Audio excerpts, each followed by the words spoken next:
name's Eric Singer. I'm a founder and overall kind of designer here at Shwood. We're based in Portland, Oregon. Since a little kid, I always made things. I remember when I was about 3 or 4, I would draw giant monsters. And that just that turned into paintings and more drawings, and then like sculptures and furniture. And as I got older, my dad had a wood shop. So growing up, I kind of learned wood tools through him and just built I couldn't stop building things. There's a tree in my neighbor's backyard, so I always wanted to make something out of this tree. It's a real rare, it's called a madrone tree. It's got orange bark certain times of the year. So late night, I climbed up the fence, climbed up this tree, and cut off a branch up high so we wouldn't notice it. I brought it back down, I had this tree branch.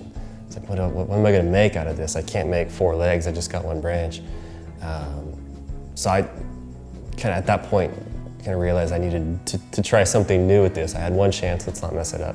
I had a collection of old vintage sunglasses. I love sunglasses. Pop the lenses out, cut that branch into a curved shape and trace those lenses and just carve that piece of branch into the first pair of frames. Once we kind of partnered up and formed the business, we made a website. We had 1 small website. We had, I think, one style that I was producing still. It was just me in the shop making these things, and then the other guys were doing the other aspects of the business. And we launched that site, told just friends and family about it, didn't want to promote in any way, just to get feedback from people that we trusted or that we knew. A day after we launched that site, the internet found out and blogs found out. They started posting, and then within the first week, I think we had like 20-something blogs that had blown us up, and we had over 200 pairs of glasses sold in the first couple of days, and I was making 2 or 3 pairs a day. So we were like, man, we're gonna sink before we're even swimming here. Like, we don't know how to make this many pairs of sunglasses. So we were back ordered for the first few years. I had stacks of invoices, that high, and I was making sunglasses to order, pulling my hair out. It was blood, sweat, and tears every day. You live it, you breathe it, you don't know anything else for a while.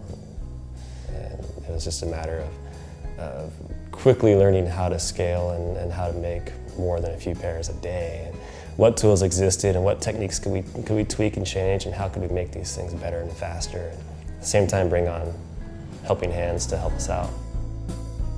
We've all stayed very true to what the product was in the very beginning and what it is now, and keeping it in-house. The wood portion of our sunglasses, the wooden sunglasses, are still made here. We've talked about how we could outsource and how we could do certain things to make more, but we stay true to what it was and what it still is, and they still pass through craftsmen's hands every single day here. Our whole thing is experiment with natural materials. No one really has seen these types of materials before used in a product. They always see them, out in nature or somewhere. So that's cool. It's nice to be able to bring something completely new to our product line in terms of material that just never existed before. When I learn a technique or I learn something, I'm kind of over it. I'm done. I want to learn something new. So it's not about making something, but it's the process of how you make that. It's how you do something, not what it actually is. I don't care what I'm making as long as I'm making something I've never made before. That's what's exciting.